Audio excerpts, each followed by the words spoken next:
السلام علیکم، خوش آمدید، صبح بخیر تمام دیکھنے والوں کو۔ پروگرام کا نام ہے گڈ مارننگ کراچی اور میرا نام ہے محمد یاسر۔ ناظرین، پروگرام گڈ مارننگ کراچی میں مختلف نوعیت کے معاملات اور مسائل کے پر گفتگو کی جاتی ہے، اور عوامی نوعیت کے معاملات اور مسائل پروگرام میں عموماً زیر بحث آتے ہیں۔ آج بھی یہ سلسلہ جاری رہے گا، اور جیسے کچھ روز قبل یہ بات کی گئی تھی کہ جو ووٹنگ کا عمل ہے، جو مرحلہ ہے، اس کو مکمل ہو جانے کے بعد جو سب سے اہم مرحلہ ہوگا وہ حکومت سازی کا ہوگا، اور یہ جو سیاسی جوڑ توڑ ہے اس کا سلسلہ جاری ہے۔ اس وقت کوئی بات حتمی تو نہیں کی جا سکتی کہ کون ایسا شخص ہوگا یا کون سی ایسی جماعت ہوگی جو حکومت بنانے میں کامیاب ہوگی۔ بہرحال قیاس آرائیوں کا سلسلہ جاری ہے، اور آنے والے وقت میں کیا کچھ ہونے جا رہا ہے اس کا جو اندازہ ہے وہ چند گھنٹوں کے بعد انشاءاللہ ضرور ہو جائے گا۔ لیکن اس سے بھی اہم جو مسئلہ ہے وہ ہے ملک عمومی جو معاملات اور مسائل ہیں، معیشت سے جڑے اور دیگر مسائل۔ اب سب کے ذہنوں میں یہ سوال ہے کہ ان کو حل کرنے کے لیے کون سی ایسی پالیسی ہے جو مرتب کی جائے گی۔ اور جب بھی ہماری ایک تاریخ اور ایک روایت رہی ہے، مسائل کو خاص طور پہ معاشی مسائل کو حل کرنے کی جب بات کی جاتی ہے تو لوگ ذہنی طور پر تیار رہتے ہیں کہ مزید ان کے اوپر بوجھ ڈال دیا جائے گا ٹیکسوں کی شکل میں، اور نہ جانے کتنی طریقوں سے۔ تو یہ ایک بڑا اہم معاملہ اور مسئلہ ہے۔ بہرحال خدا کرے کہ یہ حکومت سازی کا عمل جو ہے وہ مکمل ہو، اور اس کے بعد جو معاملات اور مسائل ہیں، جو حل طلب مسائل ہیں، اس کی طرف غور و خوض کیا جائے سنجیدگی سے۔ بارہا یہ بات دہرائی جاتی ہے کہ اب وہ وقت آ چکا ہے کہ سنجیدگی سے معاملات اور مسائل کو حل کیا جائے، اور اگر یہی سیاسی جوڑ توڑ آگے بھی جاری رہی تو یہ بڑا مشکل ہو جائے گا کہ ان معاشی معاملات اور مسائل کو قابو کرنے کوئی بھی آنے والی کوئی بھی حکومت ہو اس کے لیے معاملہ اتنا آسان نہیں ہوگا۔ بات مختصر کرتا ہوں، معزز مہمان اسٹوڈیوز میں تشریف رکھتے ہیں، ان سے انہی معاملات اور مسائل پر گفتگو کی جائے گی۔ سب سے پہلے جو ہمارے معزز مہمان ہیں جناب سید عبید شاہ صاحب، اس سے پہلے پروگرام میں تشریف لا چکے ہیں، بڑی کھل کر گفتگو ہوئی ہے معاملات اور مسائل پر، خاص طور پہ جو سیاسی معاملات اور مسائل ہیں اس پر بڑی اچھی گفتگو کرتے ہیں۔ معزز مہمان کو خوش آمدید کہوں گا۔ شاہ صاحب بہت شکریہ، بڑی نوازش پروگرام میں وقت دینے کے لیے۔ ان کے ہمراہ تشریف فرمائیں جناب جاوید صدیقی صاحب، ایک سیاسی جماعت سے آپ کی وابستگی ہے، اور اس وقت وہ سیاسی جماعت جو ہے وہ نام اور نشان کی تلاش میں ہے، اور اس جو عام انتخابات ہوئے اس میں بھی اچھے نتائج دینے میں کامیاب کسی حد تک ہو چکی ہے، اور جیسے میں نے کہا یہ تو کہنا قبل از وقت ہوگا کہ کس صوبے میں کون سی حکومت جو ہے وہ بننے جا رہی ہے۔ حتمی بات تو بہرحال نہیں کی جا سکتی ماں سوائے چند ایک جگہوں کے۔ بہرحال یہ بھی اس سیاسی جوڑ توڑ کا جو حصہ ہے اس میں شامل ہیں، اور پیش ہیں ان کی بھی جو جماعت ہے یا ان کے نمائندے لیڈر جو ہیں۔ جاوید صدیقی صاحب، آپ کا بہت شکریہ کہ آپ پروگرام میں ہمیں وقت دے رہے ہیں، اور انشاءاللہ آپ سے بھی آگے چل کے بڑی تفصیل سے گفتگو ہوگی۔ شاہ صاحب، گفتگو کا آغاز آپ کے ساتھ کرنا چاہوں گا۔ یہ جو سیاسی مرحلہ تھا جیسے تیسے مکمل ہوا، ہمارے یہاں ہر چیز ہی ایک وقت میں متنازع ہو جاتی ہے، چاہے جس بھی شکل میں موجود ہو، کوئی بھی اہم معاملہ ہو، مسئلہ ہو، وہ متنازع ضرور ہو جاتا ہے، اور یہ کوئی پہلا موقع نہیں ہے کہ جہاں عام انتخابات جو ہے وہ متنازع ہو گئے۔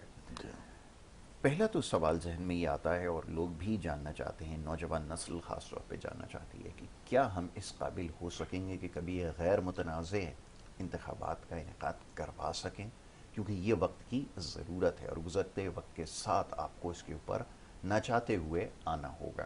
میں آپ سے رائے جاننا چاہوں گا، آپ کیا اس جی، وقت بسم سوچ اللہ رہے الرحمن ہیں؟ الرحیم۔ یاسر بھائی، بات یہ ہے کہ پاکستان کی تاریخ میں جتنے انتخابات ہوئے ان میں کہتے ہیں کہ شفاف انتخابات اگر کمپیریٹیولی کسی کو کہا جائے تو وہ 1970 کے تھے، ٹھیک۔ اور 1970 کے انتخابات کے نتیجے میں کیا ہوا تھا؟ ملک دو ٹکڑے ہو گیا تھا، اور جو وزیر اعظم بنا اقلیت تھی بعد میں وہ سولی پہ چڑھ گیا تھا۔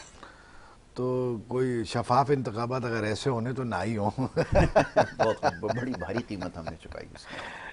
باقی یہ کہ میں دیکھیں ان انتخابات کے نتائج کے حوالے سے میں یہ کہنا چاہوں گا جو دیکھنے کی بات ہے وہ یہ ہے کہ میاں نواز شریف وزیر اعظم بننے کے لیے آئے تھے، لیکن وہ اب دستبردار ہو گئے ہیں، وہ اب چوتھی بار وزیر اعظم بننے نہیں جا رہے. ان کی جگہ ظاہر ہے کہ شہباز شریف صاحب وزیر اعلیٰ ہوں گے، اور اس بارگیننگ کے اس پیکج میں مریم بی بی وزیر اعلیٰ پنجاب بنیں گی. تو میاں صاحب کی کل اچیومنٹ یہ ہوئی کہ انہوں نے اپنی بیٹی کو سی ایم پنجاب اپنی زندگی میں اپنے سامنے بنوا لیا، اور شاید بعد میں یہ موقع نہ ملتا کبھی، اگر وہ نہ رہتے تو شاید نہ ہوتا. اور ان کو یہ المیہ اور یہ دکھ رہا ہے کہ ان کی آنکھوں کے سامنے جیل میں ان کی بیٹی کو گرفتار کیا گیا تھا. تو یہ بھی ان کو ایک تسکین ہو گئی کہ ان کے سامنے ان کی بیٹی حلف اٹھا لے گی وزیر اعلیٰ کا. باقی وہ اب وزیر اعظم کے لیے آج سے 2-3 دن پہلے تک وہ وزیر اعظم کے کینڈیڈیٹ تھے، بٹ اب وہ نہیں رہے، وہ دستبردار ہو گئے، کیونکہ پیپلز پارٹی کے ساتھ جو ڈیل ان کو بنانی پڑے گی اس ڈیل میں آصف زرداری صاحب کو قطر صدارت پہنچنا ہے، ایوان صدر پہنچنا ہے، اور زرداری صاحب کے ہوتے ہوئے تو ایسا سمجھے صدارتی نظام ہی ہوگا. ان کے ہوتے ہوئے تو یہ ممکن نہیں ہے کہ ایک طاقتور نیچے وزیر اعظم دن دناتا پھرے، وہ کہاں دن دنانے دیں گے، وہ کہاں دن دنانے دیں گے. اور پھر خیبر پختونخوا میں ایک اپوزٹ گورنمنٹ ہوگی، علی امین گنڈپور وزیر اعلیٰ ہوں گے، تو اس کو وزیر اعظم کہاں ڈیل کریں گے؟ زرداری صاحب ہی کر لیں گے اس کو ڈیل، وہ معاملہ ان کے سپرد رہے گا، ایک صوبے کو ساتھ چلانے والا. تو اب نقشہ کچھ اور ہو گیا ہے، جو توقع تھی 2-3 دن پہلے تک کے حالات میں وہ اب نہیں ہے، اب حالات بدل گئے. اب یہ پی ٹی آئی بھی سیٹل ڈاؤن ہو گئی، انہوں نے مجلس وحدت مسلمین کے حوالے اپنے ایم این ایز اور ایم پی ایز کر دیے، ان کو ادھار دے دیے کہ بھئی آپ یہ سب ان میں شامل ہو جائیں. ابھی بھی کچھ لوگ ٹوٹیں گے، خیبر پختونخوا میں نہیں ٹوٹیں گے لیکن یہ وفاق میں ضرور ٹوٹیں گے. اور دام لگ گیا ہے، ریٹ آ گیا ہے سامنے، لسٹ آ گئی ہے، 25-30 کروڑ روپے تک مل رہے ہیں، شاید تھوڑا اور بھاؤ بڑھے گا. یہ منڈی ہے، منڈی میں اتار چڑھاؤ آتا رہتا ہے. تو وہ یہ حالات ہیں ملک کے. اب آپ نے ملک کے حالات پر کافی گفتگو، ابھی آپ نے کہا معاشی مسائل کی بھی بات کی، اور پاکستان کو جو لاحق خطرات اور خدشات ان پر بھی آپ نے اشارتاً ذکر کیا، تو وہ تو سب اپنی جگہ ہیں. دیکھیں ان پر تو ان سے نبرد آزما آدمی، یعنی حکومتیں تب ہو پاتی ہیں جب قوم پوری یکجا ہو اور ایک پیج پہ ہو، اور اختلاف اور تنازعات معمولی نوعیت کے جو ہے وہ ایسے حالات میں بالائے طاق رکھے جا سکتے ہو.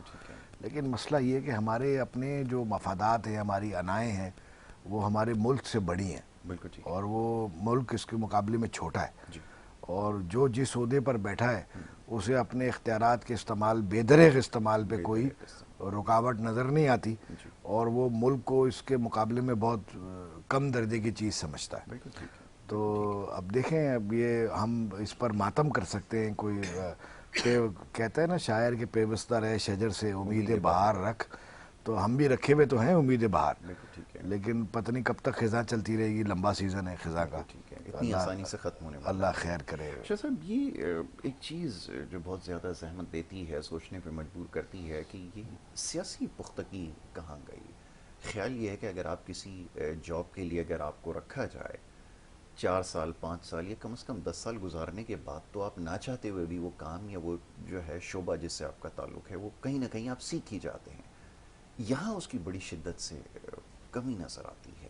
میں یہ سمجھ رہا تھا کہ اتنا عرصہ گزر جانے کے بعد بھی کوئی جو سیاسی جوڑ توڑ ہے اس کو دیکھتے ہوئے یہ اندازہ ہو جائے گا، تو اسی نوعیت کی سیاست بھی ہے جو 90 اور 80 کے آغاز میں ہوا کرتی تھی. اب بھی صورتحال زیادہ مختلف نہیں ہے. یہ کیوں ہے؟ اس کی وجہ کیا سمجھ میں آتی ہے؟ دیکھیں، ہماری جو ارباب اختیار ہے نا، وہ ہیں جو نظر نہیں آتے. اختیار اصل میں ان کے پاس ہے، اور وہ اپنے اختیار کو بڑی بے دریغ، بڑے برے طریقے سے استعمال بھی کرتے ہیں. ٹھیک ہے نا. آپ نے دیکھا پی ٹی آئی کے خلاف ایک ماحول بنا، اس پر ایک ویو چلی کہ ان کو ہم نے کچلنا ہے. تو پھر کیا، کس انجام تک، کس حد تک اقدامات ہوئے.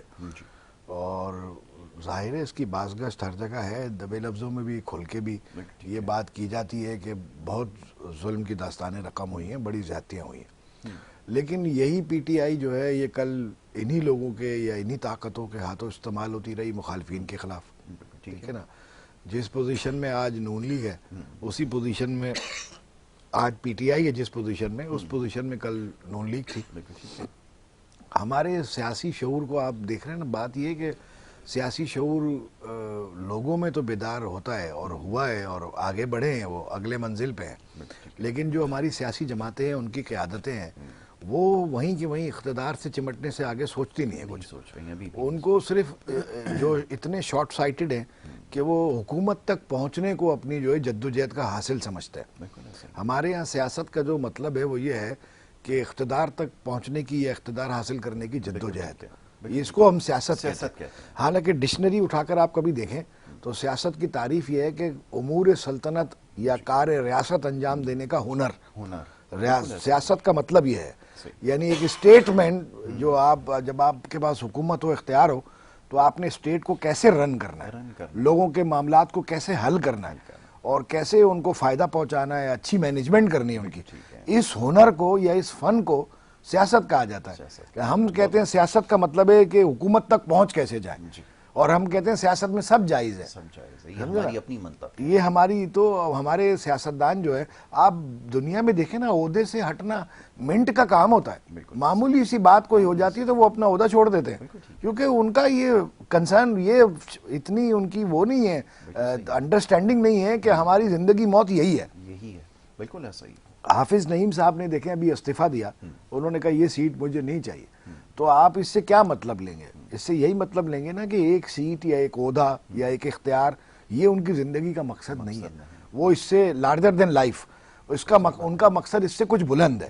ایک کچھ اصول ہیں، کچھ ضابطے ہیں، کچھ اخلاقیات ہیں جن پہ ان کو اسٹک رہنا ہے، ان سے دستبردار نہیں ہونا ہے. سامنے مفاد کوئی بھی پورا ہوتا ہو اس پہ دستبردار ہو کے وہ ان کو نہیں چاہیے. تو اب یہ ویلیوز ہمارے یہاں ہے نہیں نا، بہت تربیت نہیں شامل ہے. شاذ و نادر ایسا ہوتا ہے کہ کبھی ایسا کوئی ظرف کا مظاہرہ دیکھنے میں آئے، ورنہ ہمارے تو سیاستدان، ہمارے لیڈران تو کہتے ہیں کسی طرح حکومت تک پہنچ جائے، کسی بھی طرح پہنچ جائے اور حکومت انجوائے کریں. عمران خان صاحب نے، آپ دیکھیں نا، خود میں بھائی بیٹھے ہیں پی ٹی آئی سے ہمارے، میں تو عمران خان صاحب کا بڑا ناقد ہوں.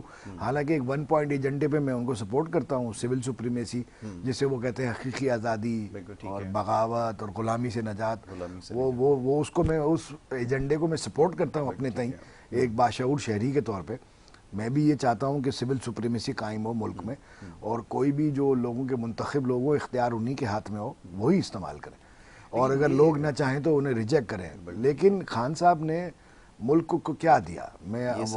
یہ تو ایک سوال ہے نا. 3.5 سال حکومت کی آپ نے، ملک کو کیا دیا؟ وہ یہی تھا، اقتدار انجوائے کرتے رہے. آپ تسبیح پکڑ لی ہاتھ میں، ہیلی کاپٹر میں بیٹھے گھر اتر گئے، گھر سے واپس ہیلی کاپٹر اتر گئے. اپنے ایوان وزیر اعظم میں بیٹھے بیٹھے کئی منصوبوں کا افتتاح کر دیا انہوں نے، سمجھے، تالیاں بج گئیں. وہ لنگر خانہ شروع کروا دیا، وہ سیلانی چلا رہا تھا. انہوں نے وہ ہیلتھ کارڈ دے دیا، وہ نانی حلوائی کی دکان پہ نانی ماں کا فاتحہ. ہیلتھ کارڈ تھوڑی چلتے ہیں اس طرح، ملک تھوڑی چلتے ہیں اس سے. سری لنکا کیوں ڈوب گیا؟ وہ ایک ہی خاندان 8-10 عہدوں پہ لوگ تھے، اور ہر چیز لوگوں کو خوش کرنے کے لیے فری تھی. قرضہ لیتے جاؤ بجلی فری دو، قرضہ لیتے جاؤ ہیلتھ فری دو، قرضہ لیتے جاؤ آٹا فری دو. تو وہ آخری ایک دن پھر آپ برتن بھانڈے گھر کے بکیں گے اور کیا ہوگا. تو یہ ملک اس طرح نہیں چلتے کہ آپ نا لوگوں کو کہیں ملک کی کاسٹ پر. آپ دنیا میں، امریکہ میں دیکھ لیں کیا ہوتا ہے. ہیلتھ انشورنس اسکیم ہوتی ہے. اگر ایک آدمی 10,000 روپے کی انشورنس لے لیتا ہے سال کی، ہر بالغ شہری 1,000 روپے مہینہ کر کے کٹواتا رہتا ہے، بھر دیتا ہے، اور 10 لاکھ لوگ انشورنس کراتے ہیں، 1 لاکھ لوگوں کا کلیم آتا ہے. تو انشورنس کمپنی ان 1 لاکھ لوگوں کا پریمیم جو ہے وہ ایڈجسٹ کرتی ہے اور ان کو کلیم سیٹل کرتی ہے. اور 9 لاکھ لوگوں کو ضرورت نہیں پڑتی سال میں، تو وہ کمپنی کا فائدہ ہوتا ہے، مائنس پلس کر کے ایڈجسٹمنٹ ہو جاتی ہے. حکومتیں تھوڑی یہ خرچ افورڈ کرتی ہیں کہ بھئی 100 ارب روپے بنا کر دے دیے. ورنہ تو امریکہ میں تو لوگ اتنے سارے ٹریلر پارکس میں پتہ نہیں کس کس جگہ پر رہ رہے ہیں. اگر یہی ان کا کام ہوتا تو ان کے پاس تو ہم سے زیادہ ریسورسز پائے جاتے ہیں، وہ بھی ان کے پاس لینڈ بھی ہم سے. یہ ایسے ہے نا سر، دیکھیں کہ وہ خان صاحب کے لیے کہا جاتا ہے کہ اس نے ڈائری اٹھائی اور وہ چلا گیا، ہے نا، 9 اپریل کی رات. تو اس پہ جو ہے نا، اور میں کہتا ہوں خان صاحب نے صرف ڈائری اٹھا کے چلے نہیں گئے. خان صاحب نے پوچھا اور کوئی خدمت ساڈے لائک، مطلب ملک کا اور کوئی بیڑا غرق کرنا تھا وہ بھی بتاؤ. وہ کوئی اچھا کر کے نہیں گئے. خان صاحب کی کوئی یہ نہیں کہ کوئی ملک کو بہت کچھ دے کے گئے. وہ خان صاحب کا تو یہ حال تھا، وہ ایک شہر، ایک کسی ریاست میں بادشاہ مر گیا، تو اپنا کوئی جانشین نامزد کر کے نہیں گیا اور اولاد نرینہ بھی نہیں تھی. تو وزراء بیٹھ گئے ساتھ میں, انہوں نے مشورہ کیا بھائی بادشاہ کس کو بنائے. تو انہوں نے کہا بھائی پہلے ایسے ہوتا تھا کہ جو شہر میں داخل ہو جاتا تھا پہلا آدمی صبح صبح پہلی کرن نکلنے پر, تو اس کو بادشاہ منتخب کر لیتے تھے. چلو کل صبح سب بیٹھیں گے شہر کے دروازے پہ, دیکھیں گے کون آتا ہے. تو وہ ایک صبح ایک دیہاتی ایک چھڑی اٹھائے ہوئے اور دھوتی باندھے ہوئے دھول مٹی میں اٹا بیچارہ انٹر ہوا. تو انہوں نے کہا بھائی آ جائیں بادشاہ سلامت. اس کو کوئی نہلایا دھلایا, پوشاک پہنائی, تاج رکھا, تخت پہ بٹھا دیا. اس کو کہا حکم کرے بادشاہ سلامت. تو اس نے کہا حلوہ پکاؤ. انہوں نے کہا اچھا جی ٹھیک ہے. انہوں نے حلوہ ولوا پکا دیا, باٹ بوٹ دیا. بادشاہ سلامت رہنے لگ گئے. کچھ دن گزر گئے تو پھر بادشاہ سلامت سے پھر وزراء نے پوچھا بادشاہ سلامت کوئی حکم ہے کام. کہنے لگے جی حلوہ پکاؤ. انہوں نے کہا اچھا جی ٹھیک ہے, حلوہ پکا لیا. پھر دوبارہ تھوڑے دن بعد پاس کی کسی ریاست کے بادشاہ کو اطلاع ملی کہ یہاں پہ ایک احمق دیہاتی جو ہے اس کو بادشاہ بنا دیا گیا. تو اس نے کہا حملہ کرتے لشکر تیار کرو. وہ ان کو یہاں اطلاع ملی تو وزیر جو دفاع تھا وہ پہنچا بادشاہ کے پاس. بادشاہ سلامت ایسے اطلاع ملی کیا کریں. اس نے کہا حلوہ پکاؤ. تو انہوں نے کہا اچھا جی ٹھیک ہے. پھر وہ فوجیں وہاں سے چل پڑیں, وہ شہر کے باہر پہنچ گئیں, فصیل کے باہر, قلعے کے باہر جمع ہو گئی. اب تو وہ بھاگے دوڑے پہنچے سارے وزراء. انہوں نے کہا بادشاہ سلامت کہ دیکھا تو بادشاہ سلامت نے واپس وہی دھوتی پہنی ہوئی, وہی اپنی لکڑی اٹھائی ہوئی اور وہی جانے کی تیاری میں. انہوں نے کہا بادشاہ سلامت کیا کریں. انہوں نے کہا جی حلوہ پکاؤ. انہوں نے کہا آپ کہاں چل دیے. بولا بھائی میں تو ہوں حلوائی, مجھے تم نے بادشاہ بنا دیا, مجھے یہی کام آتا ہے, میں نے یہی تمہیں سکھایا, باقی تم جانو تمہارا کام جانے. تو خان صاحب نے ڈائری اٹھائی اور نکل گئے. انہوں نے کہا تم جانو تمہارا کام جانے. بہت جناب جاوید صدیقی صاحب, اب صورتحال آپ کے سامنے, میں چاہوں گا ذرا اس کے اوپر خود ہی آپ تبصرہ کر دیجئے. اور ایک زمانہ ایسا تھا کہ کسی کے ساتھ نہ کوئی اخلاقی گنجائش بچی تھی الحاق کرنے کی, اور بلکہ وہ تو بہت میرے خیال میں دور کی بات ہے, کسی سے ہاتھ ملانا جو ہے وہ آپ کے جو معزز لیڈر تھے وہ پسند نہیں کرتے تھے. اور اب صورتحال یہ ہے کہ اگر کسی کے ساتھ سیاسی جوڑ توڑ کی کوشش کرنے کی اگر کوشش بھی چھوٹی سی اگر کی جائے تو ممکن اس لیے نہیں ہے کہ جس قسم کی باتیں اور جس قسم کے بیانات دے چکے ہیں شاید پوائنٹ آف نو ریٹرن تک جا چکے تھے. تو یہ کیسے ممکن ہوگا پھر ایک جماعت کے ساتھ جس کے ساتھ الحاق ہو رہا ہے وہ غیر فطری اتحاد سمجھا جا رہا ہے. کیونکہ اس سے پہلے ایک تجربہ خیبر پختونخوا کے اندر جب پہلی دفعہ مدت ملازمت شروع ہوئی تھی اس وقت بھی یہ تجربہ ہوا تھا, لیکن وہ اس کے کوئی خاطر خواہ نتائج نہیں نکلے.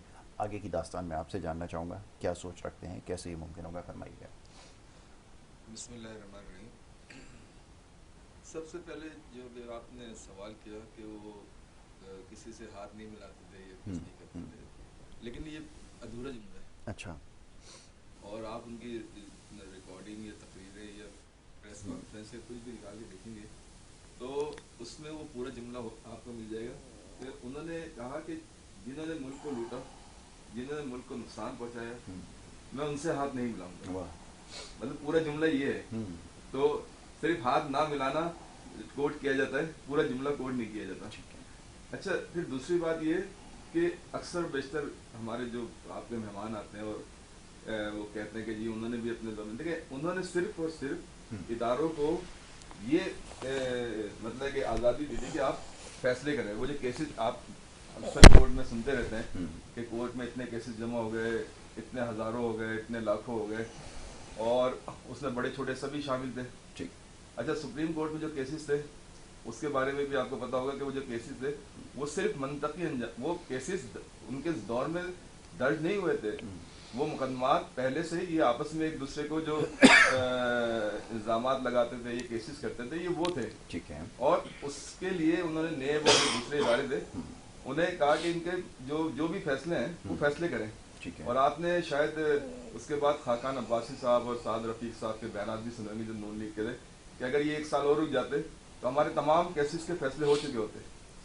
تو اب اس کو توڑ موڑ کے پیش کیا جاتا ہے کہ جناب انہوں نے یہ کیا. نہیں, انہوں نے نہیں کیا. ان کے تو صرف ایک ہی منشا تھی کہ اگر کوئی مجرم ہے, کسی نے جرم کیا ہے, کسی نے پاکستان کو نقصان بجایا, پاکستانی قوم کو نقصان بجایا, وہ اپنے منطقی انجام تک پہنچ جائے. ٹھیک ہے. اور ہاتھ نہ ملانے کا بھی ابھی میں نے آپ کو بتا دیا کہ انہوں نے صرف ان لوگوں سے ہاتھ نہ ملانے کی بات کی تھی جنہوں نے پاکستان اور پاکستانی عوام کا استحصال کیا تھا. باقی تو وہ سب سے ملتے تھے. بہت ساری جماعتوں کے, جیسا بھی آپ نے بتایا وحدت المسلمین ہو گئے, جماعت اسلامی ہو گئی اور جو دیگر جماعتیں تھیں ان کے ساتھ مطلب کہ انڈرسٹینڈنگ تھی. آپ نے دیکھا بعد میں مذاکرات نہیں، بعد میں پھر مذاکرات بھی ہوئے جب گورنمنٹ جاری تھی. اس سے پہلے ان کے بہت ساری اس سے مذاکرات ہوئے. تو کہنے کا مقصد یہ ہے کہ اگر آپ اسی سیاست کو زندہ رکھنا چاہتے ہیں جو 70 72 75 سال سے چل رہی ہے تو پھر آپ تبدیلی کا تو کچھ سوال ہی پیدا نہیں ہوتا. کیونکہ آپ دیکھیں کہ اس دفعہ جو 2018 کے الیکشن دیکھیں, اس کے بعد 2024 کے الیکشن دیکھیں, تو ابھی آپ ریسنٹلی جو چند دن پہلے الیکشن ہوا اس میں آپ دیکھیں کہ کس کثیر تعداد میں عوام باہر نکلی اور اس نے اپنے حق رائے دہی کا استعمال کیا. دیکھیں یہ ایک جمہوری ملک ہے اور ہر جمہوری ملک میں عوامی رائے جو ہے اس کو اہمیت دی جاتی ہے. اس کی وجہ یہ کہ ظاہر سی بات ہے جو ملک چلتے ہیں وہ عوامی ٹیکسز سے چلتے ہیں, اور اگر اچھی پالیسیاں بنتی ہیں تو ٹیکسز کم ہو جاتے ہیں. لیکن آج آپ دیکھیں ٹیکسز اپنے عروج پہ. اچھا پھر گراؤنڈ ریئلٹی آپ دیکھیں, آپ IMF پہ قرضے بھی ہے اور ٹیکس بھی آپ دیکھیں کہ بجلی کی بل کی مد میں یا پیٹرول کی مد میں یا گیس کی مد میں جو آپ ٹیکسز دے رہے ہیں وہ بھی دیکھیں. تو کیا وجہ ہے کہ آج تک یہ سب کرنے کے بعد عوام کو بنیادی سہولتیں تک میسر نہیں ہیں. تو اگر اس کے لیے کوئی اقدام کیا جائے یا کوئی بات کی جائے تو اس کو پھر توڑ موڑ کے پیش کیا جاتا ہے کہ جناب یہ تو ان کے تو گردن میں دریا آ گیا اور یہ تو کسی سے بات نہیں کرتے. لیکن اس کا مقصد یہ نہیں ہوتا کہ وہ کسی سے بات نہیں کرتے. آپ جو عوامی مسئلے ہیں, عوامی جو چیزیں ہیں, اگر آپ قوم سے ملک سے مخلص ہیں اس پہ بات کریں تو ہر آدمی کرے گا. اچھا پھر دوسری بات یہ کہ سارے پروپیگنڈے کرنے کے بعد آپ دیکھیں کہ گزشتہ تقریباً 1-1.5 سال سے جو ہماری یہاں سیاست چل رہی ہے وہ ایک طرف PDM کی جماعتیں اور دوسری طرف PTI ہے, اور کیونکہ وہ وقت گورنمنٹ میں بھی ہے تو ظاہر سی بات ہے ان کے پاس سارے وسائل ہے, میڈیا, یہ سب.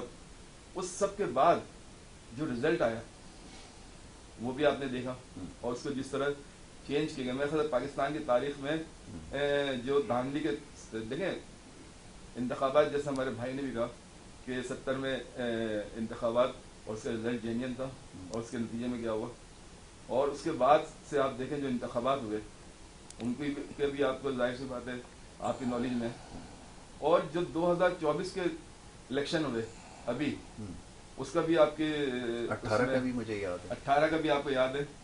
تو ہم کیا وجہ ہے کہ نہ ہم مجرموں کو سزا دینا چاہتے ہیں, نہ انتخابات کے جو رزلٹ ہیں اس کو تسلیم کرنا چاہتے ہیں. اور میں آپ کے پروگرام میں بار بار یہ کہتا ہوں کہ آج سے شروع کر دیں. اگر آپ نے آگے بہتری کرنا ہے تو آج سے شروع کر دیں. لیکن کیونکہ ہمارا جو نظام ہے جو 75 سال سے چل رہا ہے وہ نظام اور اس سے جو بینیفیشری ہیں وہ نہیں چاہتے کہ یہ نظام چینج ہو. کیوں؟ کیونکہ ان کو وہ مراتیات یافتہ طبقہ ہے. آپ اکثر سنتے رہتے ہیں کہ ہمارے جتنے بھی جو بجٹ ہے وہ اداروں کی تنخواہیں, مرات اور ان کے جو بچے ان کی سہولیات میں چلے جاتے ہیں. پھر باقی جو ان کی آمدنی ہوتی ہے وہ کرپشن سے ہوتی ہے. کیونکہ تمام ادارے اسپیشلی اگر سندھ گورنمنٹ کے ادارے لیں تو مجھے ایک بتا دیں کہ جہاں آپ کا کام بغیر کسی رشوت کے ہو جاتا ہے. تو جب اس طرح بری طریقے سے آپ ملک کو لوٹیں گے تو پھر عوام کا یہی حال ہوگا جو آج ہو رہا ہے. ٹھیک ہے, ایک بریک کی طرف ہمیں جانا ہے اور بریک کے بعد جب واپس آئیں گے تو اس موضوع پر مزید بات کی جائے گی. آپ دیکھتے رہیے پروگرام گڈ مارننگ کراچی.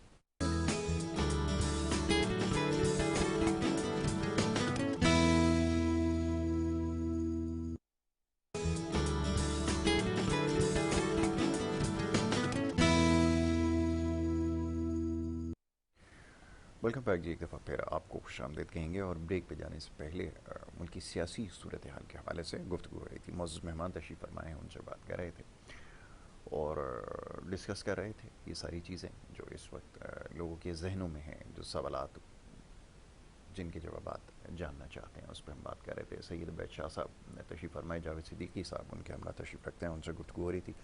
شاہ صاحب بڑی تفصیل سے جاوید صاحب نے چند چیزوں کی نشاندہی کی ہے. یہ کانوں کو بڑی عجیب سی لگتی ہے اخلاقیات کی باتیں پاکستانی سیاست میں, اور تبدیلی کی باتیں, اور نہ جانے اس طرح کے کتنے جملے استعمال کیے گئے ہیں. کیا واقعتاً ایسا ہے کہ یہ ساری چیزیں ہمارے اندر آ ہی جائیں گی, کیونکہ جو رویے ہیں وہ یہ ثابت نہیں کر رہے. میں چاہوں گا ذرا اس کے اوپر بھی تبصرہ کیجیے. کوئی بھی دعویٰ, کوئی بھی قول اور کوئی بھی بات جو ہے وہ بے معنی ہوتی ہے نا. آپ دیکھیں میں چاہوں گا خان صاحب کا ذکر ہوتا ہے نا تو میں تو حالانکہ میں اس جد و جہد میں جو اب خان صاحب کی ہے بار بار کہتا ہوں کہ میں بنیادی طور پر اس فلسفے سے اس آئیڈیالوجی سے بالکل اتفاق رکھتا ہوں, اور میں یہی چاہتا ہوں کہ لوگ جس کو ووٹ دیں منتخب کریں, میں جس کو ووٹ دوں وہ چلائے ملک. بالکل ٹھیک ہے. اور لیکن ایسا ہوتا نہیں ہے. لیکن اس فلسفی کی حد تک خان صاحب کی تحریک کو, جد و جہد کو یا ایجنڈے کو سپورٹ کرنے کے باوجود میں خان صاحب سے شدید اختلاف رکھتا ہوں اور ان کا ناقد ہوں. آپ میں ایک چھوٹی سی مثال دینا چاہوں گا. جیسے آپ نے ابھی ذکر کیا نا, اسی بات پر میں آگے بڑھاتا ہوں کہ پنڈت جواہر لال نہرو دیکھیں آپ بہت بڑے آدمی تھے. آج تک ان کے ہندوستان کی سیاست پر جو کچھ انہوں نے پیٹرن سیٹ کیا وہ آج تک چلتا ہے, اور ان کے خاندان کی آج تک لیگیسی ہے جو انہیرٹ ہوئی ہے. تو ان کے والد صاحب تھے موتی لال نہرو صاحب. وہ پنڈت جواہر لال نہرو جب پڑھ کے آ گئے, بیرسٹر بن کے آ گئے انگلینڈ سے, تو انہوں نے الہ آباد وغیرہ میں کچھ اچھے کلائنٹس جو تھے بڑے جن لیٹیگینٹس تھے ان کو کہا بھائی میرے بیٹے کو کیس دو, اور یہ میرا بیٹا وکالت کر کے آ گیا, اب یہ کرے گا. تو وہ نہرو صاحب جو تھے, وہ چھوٹے نہرو صاحب, وہ ذرا کمیونسٹ ٹائپ دماغ کے آدمی تھے. وہ کہتے تھے لوگوں کے حقوق, معاشرہ, جد و جہد, سیاست, ان کا یہ ذہن تھا. وکالت سکالت میں انٹرسٹڈ نہیں تھے, پیسے کمانے بھی انٹرسٹ نہیں تھے. تو جب 2-3 دفعہ باپ بیٹے میں ڈسکشن ہوا اور انہوں نے بیٹے کا ذہن پڑھ لیا, تو ایک دن صبح انہوں نے کہا بھئی یہ ساری الماری سے اس کے قیمتی سوٹ نکالو, اٹلی کے جوتے نکالو, یہ سب ڈونیٹ کرو, بھیج دو, دے دو کسی کو, یہ سارا ہٹاؤ. یہ کھدر کے 2 پجامے کرتے ٹانگ دیے کمرے میں, سارا قیمتی فرنیچر اٹھوایا اور کہا دری بچھاؤ, اور اس کو کل سے جیل کا کھانا دیا کرو. خانسامہ کو کہا. تو وہ پنڈت جواہر لال نہرو جو ہے وہ انہوں نے یہ آپریشن دیکھا تو وہ گئے والد کے پاس رات کو. انہوں نے کہا ابا جی یہ کیا معاملہ ہوا, اتنا بڑا آپریشن میرے خلاف. تو انہوں نے کہا بیٹا بات یہ نہیں ہے, بات یہ ہے کہ ایک تو میں یہ چاہتا ہوں کہ تم جو تم نے راستہ چنا ہے نا اس میں تم اس طرح رہنے کی عادت ڈالو. اس میں تمہیں شاید جیلیں کاٹنی پڑیں, تکلیفیں کاٹنی پڑیں, تو تم جیل کا کھانا, فرش پر لیٹنا, اس کی عادت ڈال لو, تمہیں آگے تکلیف نہ ہو. ایک تو میں یہ چاہتا ہوں. اور دوسری بات یہ ہے کہ تم جب غریب کی بات کرو گے نا تو تمہارے جسم پہ اٹیلین جو نا سوٹ ہوگا, جوتے ہوں گے, اور تمہارا ایک لائف اسٹائل ہوگا, سگار ہوگا, تو ہاتھ میں تو غریب تم پر ٹرسٹ نہیں کرے گا. وہ کہے گا یہ مجھ سے ریلیٹ نہیں کر رہا, کوئی اور دنیا کی بات کر رہا ہے, کوئی اور دنیا کا آدمی ہے. تو میں چاہتا ہوں لوگ تمہیں منافق نہ سمجھیں اور تم پر اعتبار کریں. میں دنیا میں تم سے ناراض ہونے والا آخری انسان ہوں گا. میں نے یہ تمہاری بہتری کے لیے, تم نے جو راستہ چنا ہے یہ ٹھیک ہے. تو اس کے بعد ساری زندگی نہرو صاحب نے کھدر کے لباس پہنے, پجامے پہنے, اور ہمیشہ جو ہے وہ سادہ زندگی گزاری. تو دیکھیں نا عمران خان صاحب کا, اب ہمارے یہاں لوگ جو ہے وہ 300 ایکڑ کے گھر میں رہ کر کہتے ہیں غریب کا معاملہ ہے. رائے ونڈ کا 1250 ایکڑ کا محل آپ دیکھ لیں, عمران خان صاحب کا گھر دیکھ لیں, بلاول ہاؤسز اور زرداری ہاؤسز دیکھ لیں, ٹھیک ہے نا. آپ کیسے ایکسپیکٹ کرتے ہیں کہ یہ ہمارے لیڈر ہیں, ہمارے میں سے ہیں؟ ہمارے یہاں تو کروڑوں لوگ, 7 کروڑ لوگ جو ہیں وہ غربت کی لکیر کے نیچے ہیں. غربت کی لکیر اقوام انٹرنیشنلی یہ کہا جاتا ہے کہ جو 2 وقت کی روٹی سیکیور نہیں کر سکے گا وہ پاورٹی لائن کے نیچے ہے. تو ہمارے یہاں 7 کروڑ لوگ ہیں جو پاورٹی لائن کے نیچے ہیں, اور یہ تعداد بڑھ رہی ہے. خان صاحب اپنے جلسوں میں جب وہ اپوزیشن لیڈر تھے تو کہتے تھے کہ جی 2 کروڑ بچہ سڑکوں پہ ہے, اسکول سے باہر ہے, غریب کا بچہ. لیکن 3.5 سال میں انہوں نے غریب کا ایک بچہ اسکول لے جانے کے لیے کچھ نہیں, بلکہ 2.5 کروڑ اور باہر ہو گئے, اور 50 لاکھ بڑھا دیے. 50 لاکھ کی فگر بڑھ گئی تھی, سمجھے نا. تو ہم کیا ہمارے لیڈرز ہیں, کیا یہ نظام ہے, اور کیسے یہ نہیں ہے کہ میں ایک کی لیڈر کی تعریف کروں اور دوسرے لیڈر پر تنقید کروں. میں تو سب کے بارے میں بات کر رہا ہوں. میں تو یہ بات کر رہا ہوں اور کرتا آیا ہوں, اور میں یہ سمجھتا ہوں کہ یہ جو پولیٹیکل ایلیٹ ساری ہماری ہے, خواہ یہ جو ہمارے کسی لیڈر کے پیچھے لگے ہوئے نا لائن میں, وہ سب دولے شاہ کے چوہے ہیں. ان کو اپنے لیڈر کے علاوہ دوسرا کچھ نہیں نظر آتا. اور وہ خان صاحب کے بارے میں کہتے ہیں نا, نون لیگ والے کہتے ہیں میاں صاحب نے اورنج ٹرین دے دی, وہ میٹرو دے دی, ہائی ویز دے دیے, موٹر ویز دے دیے, ایئرپورٹ دے دیے, بجلی گھر دے دیے. خان صاحب نے کیا دیا؟ تو وہ پی ٹی آئی والے کہتے ہیں خان صاحب نے شعور دیا شعور دیا ہے. تو میں کہتا ہوں اگر شعور دیا تو اس شعور کی مدد لے کر خان صاحب سے پوچھ لو آپ نے کیا کیا, کیا ملک کے لیے بہت کیا اچھی کیا, بات قوم کے لیے. اسی شعور کا اسی فائدہ شعور کا اٹھاؤ, فائدہ اٹھاؤ, اس کا پوچھ کے سہارا تو لو, صحیح کہ آپ نے کیا اس کا سہارا لو نا. آپ پوچھو تو خان صاحب سے, وہ تو مرشد ہیں, مہاتما ہیں, وہ جو تو انہوں نے کہہ دیا پتھر پہ لکیر. وہ اس جوراسک پارک میں ایک بالکل ڈیفرنٹ نسل کے جانور ہیں, سمجھے نا. اور ان سے تو آپ کوئی بات ہی نہیں کر, ان پہ تنقید ہی نہیں کر سکتے, وہ ماں بہن کے پیچھے پڑ جائیں گے آپ کی. اتنا شعور دیا خان صاحب نے. ماشاءاللہ یہ شعور. تو اب کیا کہیں, دیکھیں نا, ہم تو اس جمہوری نظام سے یہ نتائج اور رزلٹ اور احتجاج اور فارم 45 اور فارم 47 میں یہ تو ڈسکشن یہ بالکل ہی سطحی ڈسکشن ہے. بالکل ایسا ہی ہے. ہمیں تو اس نظام پر ہی سوال کرنے کا وقت آ گیا ہے کہ یہ نظام ہی ہمارے یہاں رہنا چاہیے یا نہیں رہنا چاہیے, اس کو سسٹین کرنا چاہیے, اس میں ہے اتنا دم, اتنا پوٹینشیل ہے, یہ ہمیں کو ٹرن اراؤنڈ کر دے. اب 75 سال میں نہیں کر سکا, اگلے 150 سال میں بھی نہیں کر سکے گا. روایت تو ہماری وہی ہے. اب تو ہمارے لیے فکر کا لمحہ یہ ہے, بالکل ٹھیک ہے, یہ نہیں کہ ہمارے جو نا 45 اور 47 میں کیا فرق ہے فارم میں, یہ نہیں موضوع ہے. موضوع تو یہ اس نظام میں کیا فرق ہے, کیا مسئلہ ہے. بہت اچھی بات ہے, نظام کے فرق کی بات کریں, اس کو کیسے جب یہ رزلٹ پروڈیوس نہیں کر پا رہا تو مزید اور اس کو کتنی دیر چلایا جائے گا, کیونکہ اب اس کے متحمل نہیں ہے. خطے کے اندر جو ایک دوڑ لگی ہوئی ہے اس سے تو ہم کب کا باہر ہو چکے ہیں. اب سوال یہ پیدا ہوتا ہے کہ اگر بقا کی جنگ بھی لڑنی ہے تو اگر یہی نظام کے ساتھ لڑیں گے تو پھر تو معاملہ اور سنگین ہوتا چلا جائے گا. جائے صاحب فرمائیے گا آپ کی جماعت کے حوالے سے جو کچھ ابھی, اب سوالات تو بہت سارے ہیں, میں اگر کرتا چلا جاؤں تو بات لمبی ہو جائے گی. کیا آپ سوچ رکھتے ہیں, اور پھر یہ کہ اس سے پہلے اب سوال تو بہت سارے آپ سے بھی ہوں گے, خیبر پختونخوا کے اندر جو صورتحال رہی ہے, چلیں اس کا ہی تذکرہ کر دیجیے کہ جو امن و امان کی صورتحال رہی جس نے آج تک پہنچا دی گئی. بہت ساری چیزوں کا تذکرہ کیا بھی نہیں جا سکتا جو کچھ ہوا ہے, جیسا بھی شاہ صاحب نے کچھ کی ڈھکے چھپے انداز میں جس کی نشاندہی کر دی, اور کچھ تو کھلے الفاظ میں کی. ذرا فرمائیے کہ آپ کیسے معاملات کو سنبھالتے دیکھ رہے ہیں یا کیسے سنبھالیں گے, یہ ذرا فرمائیں. دیکھیں, اکثر بیشتر لوگ خیبر پختونخوا کے بارے میں بات کرتے ہیں.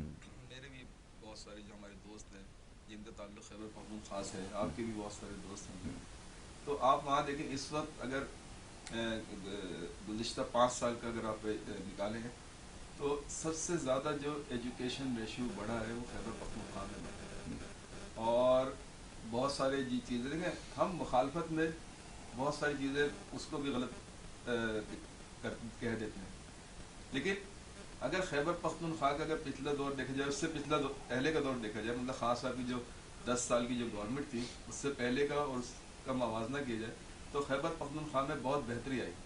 اور اس میں ابھی آپ دیکھیں کہ ایک تو بہت سارے مسئلے یہ ہوا کہ وہاں پہ جو ایک نفس نفسی تھی اور جو دھماکے اور یہ اس طریقے کی جو بہت ساری چیزیں تھی, اور آپ نے دیکھا مشرف آپ کے دور میں ڈرون حملوں وغیرہ, اور اس سے لوگ بہت زیادہ مشتعل تھے, تو اس میں ٹھہراؤ آیا تھا.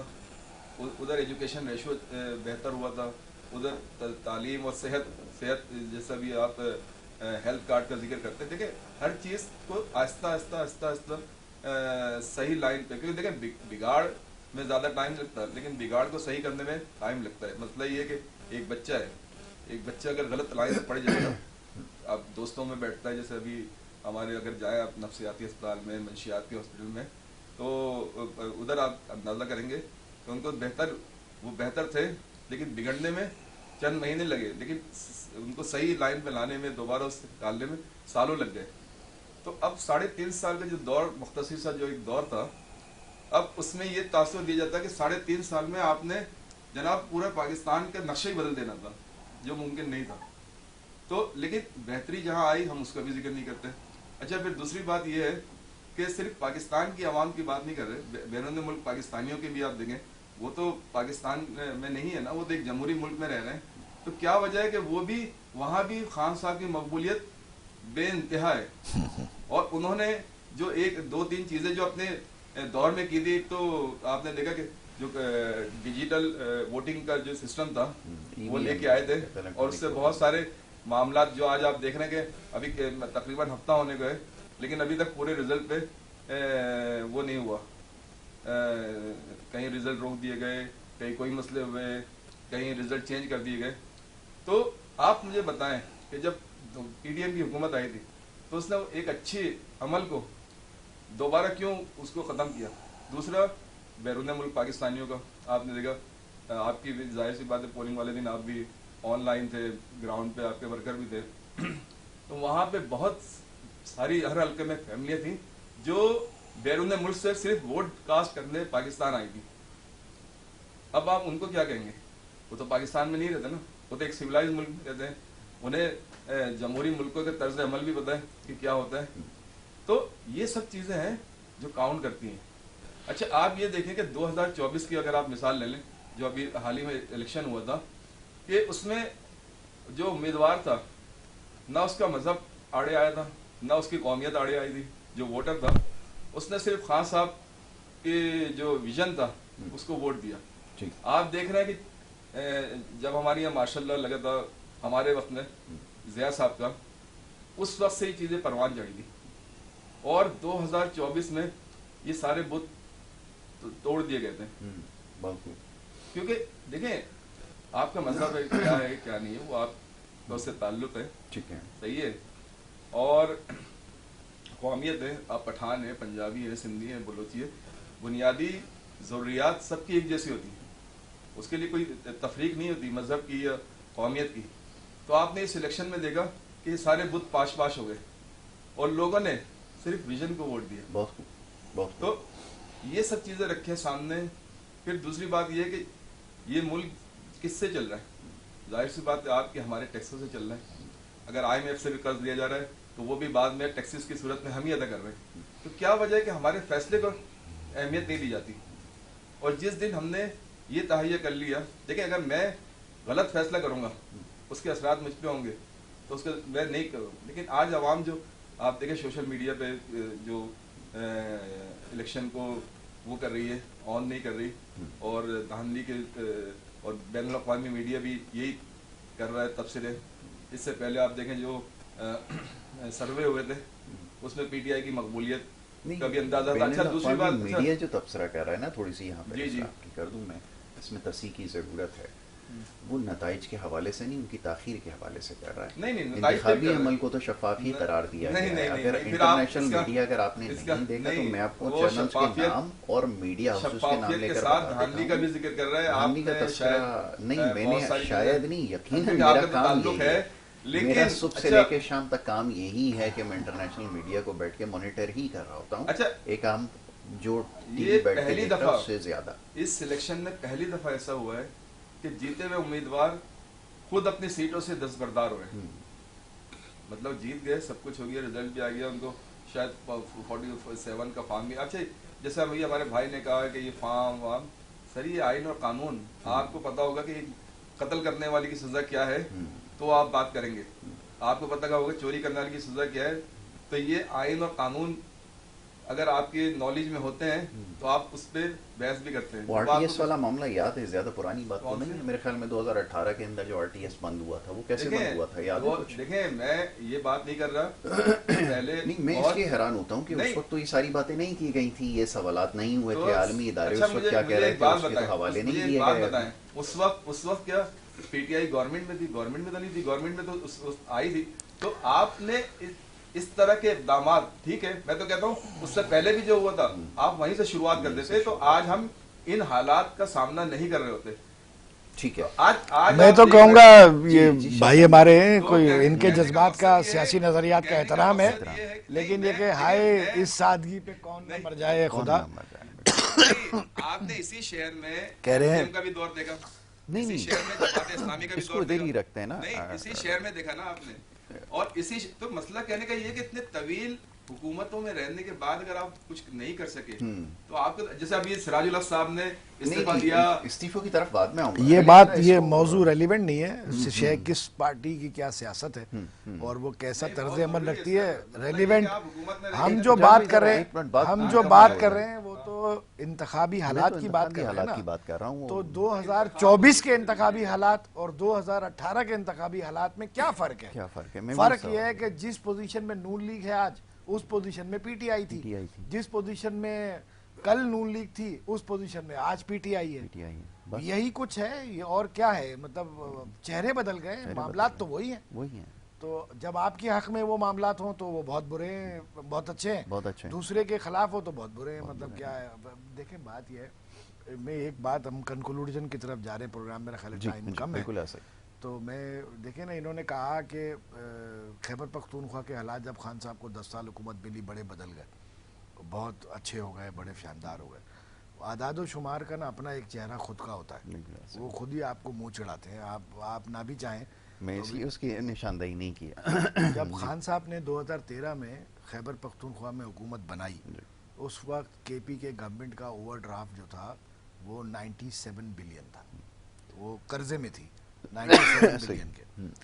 2021 میں جب 22 میں خان صاحب جب اپنے اقتدار سے فارغ ہوئے تو اس وقت خیبر پختونخوا حکومت کا اوور ڈرافٹ 970 ارب روپے تھا.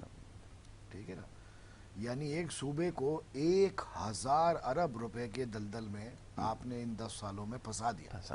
ٹھیک ہے، اور آپ بڑی بہترین گورننس کی، آپ نے کمال کر دیا، چھکا لگاتے سر، مہاتما مرشد ہیں آپ تو آپ کے جیسا ہے ہی نہیں، قائد اعظم سے بڑے لیڈر ہیں. بھٹو کچھ نہیں تھا آپ کے آگے. تو کیا کہیں آپ اس سیاسی شعور پہ، آپ کیا کہیں گے؟ جس سیاسی شعور کو نمبرز نظر نہیں آتے، جس سیاسی شعور کو حالات نظر نہیں آتے، جس سیاسی شعور کو واقعات نظر نہیں آتے، جس سیاسی شعور کو حالات کی تبدیلی اپنے حق میں کچھ اور نظر آتی ہے، دوسرے کے خلاف کچھ اور نظر آتی ہے، تو آپ کیا اس شعور کو کیا کہیں گے؟ آپ اس قوم پر آپ امیدیں لگائیں گے اس قوم سے کہ یہ کچھ مطلب پتہ نہیں کیسے لیڈر یہاں آ جائیں گے اور کیسے اپنے حالات بدل لے گی. میں یہ نہیں سمجھتا ہوں کسی بھی پولیٹیکل لیڈر سے، مجھے کوئی ہوپ نہیں ہے کہ وہ اس قوم کی تقدیر بدل دے. فلاں آ جائے گا تو کچھ ہو جائے گا، فلاں آ جائے گا تو کچھ ہو جائے گا، انکلوڈنگ عمران خان. ٹھیک ہے نا، بالکل. میرا یہ خیال ہے کہ یہ اوور آل کوئی بڑا سرجری ہو کے کوئی نظام کو تبدیل ہوگا، وہ تو ناگزیر ہو چکی ہے. ہاں، تو اس کے بعد شاید ہم کسی بہتری کی جانب کبھی چل پائیں گے. اس پولیٹیکل ایلیٹ سے ہمیں انکلوڈنگ عمران خان کوئی بہتری کی امید نہیں ہے. بس ہمیں کچھ ہرا ہرا نظر نہیں آتا، کالا پیلا ہی نظر آتا ہے. کالا پیلا ہی نظر. آخری جملہ جی جاوید بھائی فرما دیجئے. شاہ صاحب نے کہا کہ سرجیکل اس کی ضرورت ہے. اب آپ دیکھیں کہ پاکستان کی تاریخ میں پہلی دفعہ نگراں گورنمنٹ کا جو ٹائمنگ دیکھیں، مطلب نگراں گورنمنٹ آئینی اور قانونی حساب سے 90 دن کی ہوتی ہے، لیکن آپ یہ دیکھیں تقریباً پنجاب اور خیبر پختونخوا کا سال تقریباً ہونے والا ہے، اور 3 مہینے سے زیادہ ان کو ہو گئے، اور سرجیکل کر کو رہے کاکڑ صاحب. تو مسئلہ یہ ہے کہ پہلے آپ اپنے معاملہ جو قابل اشخاص ہیں، جو قابل لوگ ہیں، جو قابل، آپ دیکھیں آپ کی جو یوتھ ہے وہ کس تیزی کے ساتھ بیرون ملک شفٹ ہو رہی ہے. آپ جب اپنے معاملات درست نہیں کریں گے، آپ اپنے چند لوگ اپنی فیصلے مسلط کرتے رہیں گے تو لوگ مایوس ہو کے کاروباری بھی چلا جائے گا، یوتھ بھی چلی جائے گی. اچھا، یوتھ کا ایک گزارش سن لیجئے کہ یوتھ جو ہے نا وہ کسی زمانے میں سن لیں، میرا سن لیں، میں اس میں اضافہ کروں، اس کو بھی تصحیح کی ضرورت ہے. ویسے تو بہت ساری چیزیں میں نشاندہی نہیں کرتا، یوتھ کی آپ نے بات کی ہے نا، یہ صورتحال ہر دور میں رہی ہے. جب 2009 میں 8 میں ہم بھی جب حیثیت اسٹوڈنٹ جب جا رہے تھے تو اس وقت بھی صورتحال یہی تھا کہ بڑی تعداد میں یوتھ باہر جا رہی تھی. وہ کوئی نئی باتیں نہیں ہیں، اس کو چھوڑ دیتے ہیں، آگے کی بات کریں. ابھی جس کو بہت زیادہ بڑھا چڑھا کر پیش کیا جا رہا ہے کہ یوتھ ہو گیا، جب ہم بھی یوتھ تھے تب بھی نہیں، آپ کا یقیناً تجربہ ہے، لیکن میں نے بھی تھوڑا سا ٹائم باہر گزارا. لیکن آپ یہ دیکھیں کہ جو اس وقت لوگ جا رہے تھے، یوتھ جا رہی تھی، اس کا ویژن تھا کہ ملک ترقی کرے، ریمیٹنس بھیجیں اور ملک کو اسٹیبل کرے. اور اگر بھٹو صاحب سے آپ شروع کریں، ایک مثال ہے جب عرب ممالک میں ہمارے لاکھوں افراد گئے تھے، اور ایجوکیشن کے لیے جانا ایک الگ چیز ہے، لیکن مایوس ہو کے جانا ایک الگ چیز ہوتی ہے. اس وقت لوگ جو ہے مایوس ہو کے جا رہے ہیں. آپ دیکھیں بیرون ملک سے جو ریمیٹنس ہے وہ آہستہ آہستہ کم ہو رہے ہیں.